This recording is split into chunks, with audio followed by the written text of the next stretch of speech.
Hello दोस्तों, मैं MS Baghel लेके आया हूं आपके लिए इडियम्स की दूसरी क्लास। इसमें एक भी इडियम्स आपका मिस नहीं होगा। ये एक पूरी सीरीज है जिसको मैं एमसीक्यू बेसिस पर करा रहा हूं।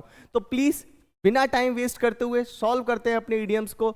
मैं फिर बोल रहा हूं, आपसे बार बार बोल रहा हूं कि इसमें एक भी इडियम मिस नहीं है। आप इनको कर लीजिएगा, इनसे बाहर एग्जाम में नहीं आएगा। और ये हमारी चल रही है ए सीरीज, और ए सीरीज की है दूसरी क्लास। 10-10 के मैं अकॉर्डिंग करा रहा हूं। चलते हैं तो समझते हैं। देखिए, इससे पहले मैंने ये वाले कराए थे आपको, ये सेक्शन था हमारा, दूसरी ये, तीसरा ये रहा। ऐसे करके मैंने 10 कराए थे। लास्ट हमारा था इडियम जो था वो ये था, हरक्यूलियन टास्क वाला था।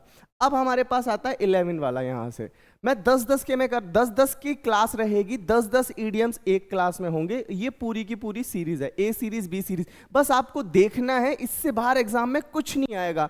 मैं फिर आपसे बोल रहा हूं, इससे बाहर एग्जाम में नहीं आएगा। ये कंप्लीट इडियम्स हैं। चलते हैं।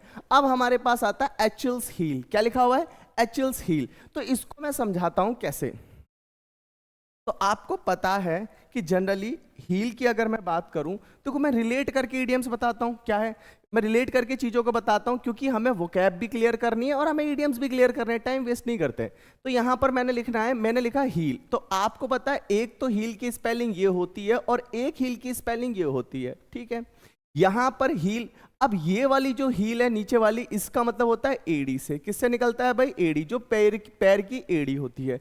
इस हील का मतलब होता है ठीक होना। क्या होना होता है भाई? ठीक होना। ठीक होना होता है। अब बात क्या करते हैं भाई, यहां पर ये इसका क्या आंसर होगा वो मैं बताता हूं। तो सबसे पहले एक पेज ले लेते हैं हम लोग, यहां पेज ऐड कर लेते हैं और यहां से अपने पेन का कलर भी चेंज कर लेते हैं। तो सुनो, आपको पता है मैंने एक वर्ड बताया था यहां पर। आपको पता है यहां पर एक वर्ड बताया था विंड। क्या बताया था? विंड। तो विंड, इसको इसको हम लोग विंड भी पढ़ते हैं और इसको हम लोग वाइंड भी पढ़ते हैं, दोनों पढ़ते हैं। जब इसे विंड पढ़ते हैं तब ये नाउन होता है। क्या होता है? नाउन। और जब इसे वाइंड पढ़ते हैं तब ये वर्ब होता है। जब ये नाउन होता है तब इसका मतलब होता है हवा। और जब ये वर्ब होता है तो इसका पहला मतलब होता है लपेटना। क्या होता है? लपेटना। दूसरा मतलब होता है चाबी लगाना। क्या होता है? चाबी लगाना। और तीसरा मतलब होता है इसी का हवा का चलना। क्या होता है? हवा का बहना। ये अब इसकी सेकंड फॉर्म क्या होती है? वाउंड। क्या होती है? वाउंड। और थर्ड फॉर्म भी क्या होती है? वाउंड। अगर ये वर्ब होता है तो। इतना समझ में आया? अब समझना, यहां पर ये वाउंड होता है। अब वाउंड भी एक वोकैब होता है, वर्ड होता है।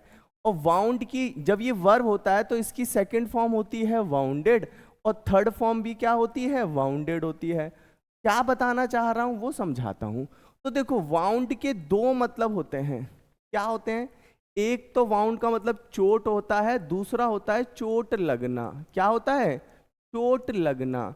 जब ये चोट लगने से मतलब निकलता है तब ये वर्ब है, जब इसका मतलब चोट होता है तब ये नाउन है। ठीक है, अब बताना क्या चाह रहा हूं समझते हैं। तो देखो, घाव का ठीक होना क्या कहलाता है? हील। ये कहलाता है। और जो घाव होता है, चोट और या चोट लगना, उसकी ये होती है इंग्लिश। ये बताने की कोशिश कर रहा था। अब वापस बैक पर आते हैं, यहां बैक आते हैं। एचएल्स हील समझाता हूं क्या है। देखो, एचएल्स हील, मान लो कोई हील तो सब लोग जानते हो। मान लो एक लड़की हील पहन के जा रही है। अब उसकी एक पैर की जो हील की जो सैंडल है वो टूट गई है। अब जब वो टूट गई है तो वो चल रही है। तो वो कैसे चल रही है? ऐसे चल रही है ना। कहने का मतलब ये है, वो स्पीडली चल रही है कि धीमे धीमे चलेगी? बड़ी प्रॉब्लम के साथ चलेगी। जब वो प्रॉब्लम के साथ चलेगी तो आपको क्या हुआ बताइए? उसकी प्रॉब्लम क्या है? वो हील टूटी हुई है, यानी वो कमजोरी भी बन गई। प्रॉब्लम क्या बन गई? कमजोरी। तो कहने का मतलब है एचएल्स हील का मतलब होता है कमजोर पहलू। क्या होता है भाई? एचएल्स हील्स का हमारे पास मतलब होता है कमजोर पहलू, जिसे हम लोग बोलते हैं वीक पॉइंट। क्या बोलते हैं उसको? वीक पॉइंट बोलते हैं। यहां से मैं ये वाला लगाता हूं, ये वाला वीक पॉइंट होता है कमजोर, यानी कमजोरी। एचएल्स हील का मतलब होता है कमजोरी। ठीक है, चलते हैं नेक्स्ट सेक्शन पर आते हैं हम लोग। अगला वाला सेक्शन में क्या है हमारे पास? अगला वाला एसिड टेस्ट। भाई एसिड से आपने कभी लेबोरेटरी में या कहीं पर प्रैक्टिकल किया होगा, तो एसिड को बड़े बहुत ही ध्यान से यूज में लेते हैं। तो एसिड का अगर हम लोग टेस्ट करेंगे तो एसिड का टेस्ट क्या होगा? आसान टेस्ट होगा कि डिफिकल्ट टेस्ट होगा? भाई डिफिकल्ट टेस्ट होगा। तो ना तो यूजफुल टेस्ट, ना स्पेशल टेस्ट, ना कॉमन टेस्ट। क्या होगा? डिफिकल्ट टेस्ट, कठिन परीक्षा। एसिड टेस्ट का हिंदी में मतलब क्या होता है भाई? कठिन परीक्षा। सिंपल सा मतलब है, क्या होता है? कठिन परीक्षा। अब अगले वाले पर आते हैं, अक्रॉस द बोर्ड। क्या लिखा हुआ है?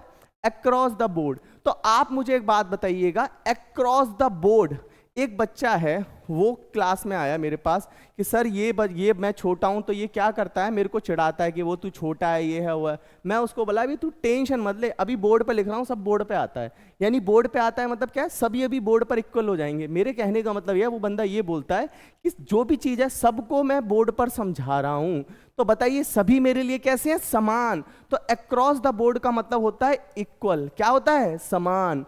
याद रखना, इसका मतलब होता है समान, अक्रॉस द बोर्ड। बियास का मतलब होता है भेदभाव। क्या होता है भाई? भेदभाव। क्लियर है ना? जिसे हम लोग बोलते हैं डिस्क्रिमिनेशन। क्या बोलते हैं? डिस्क्रिमिनेशन। इसका मतलब होता है भेदभाव। नॉर्मल तो पता है, कंबाइंड का मतलब कंबाइंड करना, ठीक है ना, संयुक्त। अब अगले वाले पर आते हैं हम लोग, एक्ट ऑन द स्क्वायर। तो समझना, कभी भी स्क्वायर वर्ड कभी भी आए कहीं पर भी, तो स्क्वायर वर्ड अगर कभी भी आए तो इसका मतलब ऑनेस्टी से निकलता है। किससे निकलता है? ऑनेस्टी से निकलता है, ईमानदारी से। तो बताओ, एक्ट ऑन द स्क्वायर कैसा करना भाई? एक्ट ऑन द स्क्वायर का मतलब क्या होता है? ऑनेस्ट बिहेवियर करना, अच्छा बिहेवियर करना। क्लियर है? तो समझते हैं, टू बिहेव बैडली, बैडली का मतलब बुरा बिहेव करना, मूर्ख बनाना। टू बिहेव ऑनेस्टली, तो आंसर कौन सा हो जाएगा इसका? ईमानदारी पूर्ण व्यवहार। क्या बोलते हैं इसको? ईमानदारी पूर्ण व्यवहार। ये हो जाएगा हमारा क्या? Act on the square. यानी स्क्वायर आपको कभी भी मिले, कभी भी लिखा हुआ, तो उसका मतलब होता है ऑनेस्टी से निकलता है, अच्छे से मतलब निकलता है। इतना आपको समझ में आया? अब चलते हैं हम लोग नेक्स्ट पर, add fuel to the fire flame. क्या लिखा है? Add fuel to the fire flame. तो समझते, एड फ्यूल मतलब ईंधन, add to the fire flame, fire का मतलब आग या लपटों में डालना। जब बताइए आग जल रही है, उसमें डालेंगे घी और ये फ्यूल डालेंगे, ईंधन डालेंगे, तो क्या होगा? और तेज लपटें बढ़ेंगी। यानी किसी को गुस्सा आ रहा है, उसको क्या करना? और गुस्सा दिलाना। कहने का मतलब होता है, इसका मतलब होता है उकसाना। क्या करना भाई? किसी को उकसाना। अब उकसाने की जो इंग्लिश होती है वो कौन सी होती है? इनसाइट होती है। कौन सी होती है? इनसाइट। ठीक है, अब मैं इसको और थोड़ा सा समझा देता हूं। देखो, हमारे पास उसमें पहला ऑप्शन दे रखा है साइट, दूसरा हमारे पास होता है साइट, तीसरा हमारे पास होता है इनसाइट, तो मैंने बता दिया उकसाना। क्लियर है ना? और ये होता है हमारे पास साइट। ठीक है, तो ये वाला जो साइट होता है इसका मतलब होता है दृष्टि से। किससे निकलता है? दृष्टि से। इस साइट का मतलब होता है एग्जाम्पल से निकलता है, उदाहरण। किससे निकलता है?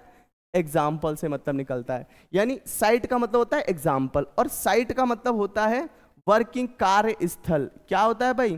कार्य स्थल। इसे हिंदी में बोले, इंग्लिश में बोले तो वर्किंग प्लेस। क्या होता है भाई? Working place. बोलते हैं पापा साइट पर गए हैं, कहां पर गए? कार्यस्थल पर गए, वर्किंग प्लेस पर गए। तो इतना समझ में आया?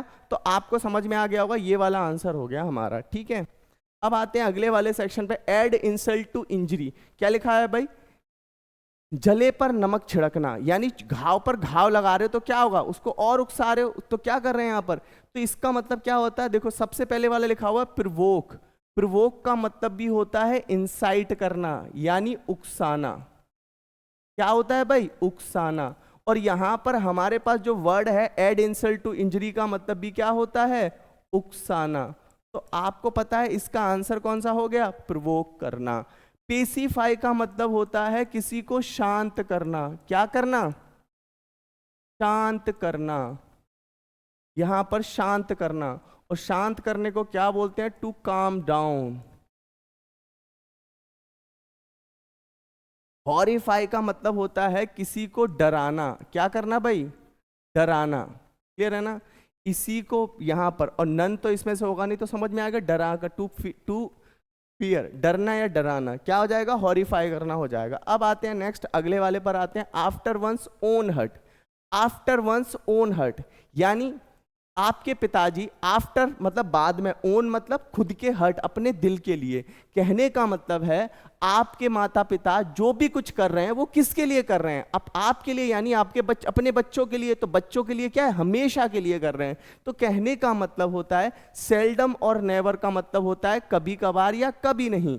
सेल्डम इफ एवर का मतलब होता है कभी कभार या हमेशा, और फॉर एवर का मतलब होता है हमेशा के लिए। तो इसका आंसर होगा हमेशा के लिए, यानी आफ्टर वन ओन हर्ट का मतलब होता है हमेशा के लिए, और वेन एवर का मतलब होता है जब कभी।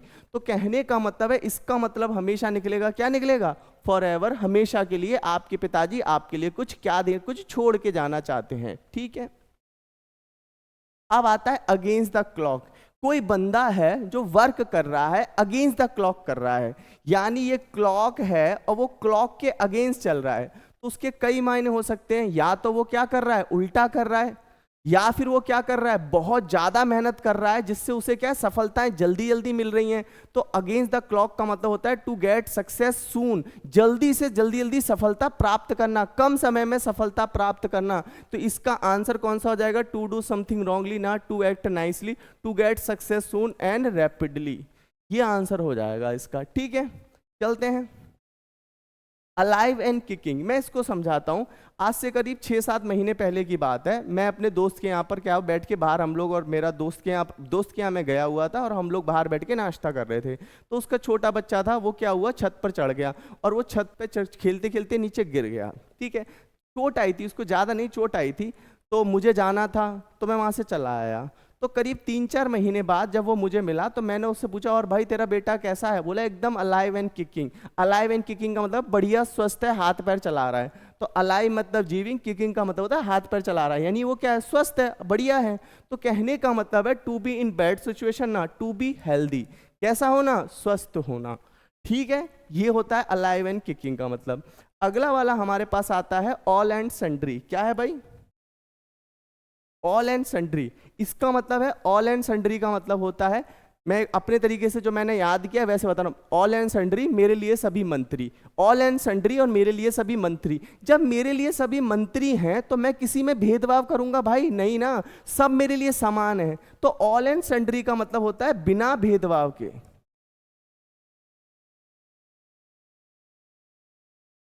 क्लियर है ना? ऑल एंड सन्ड्री का मतलब होता है बिना भेदभाव के, ये ईडियम्स है। और ये सन्ड्री का मतलब होता है यहां पर ऑल एंड सन्ड्री विदाउट, इसका मतलब ये होता है बिना भेदभाव के।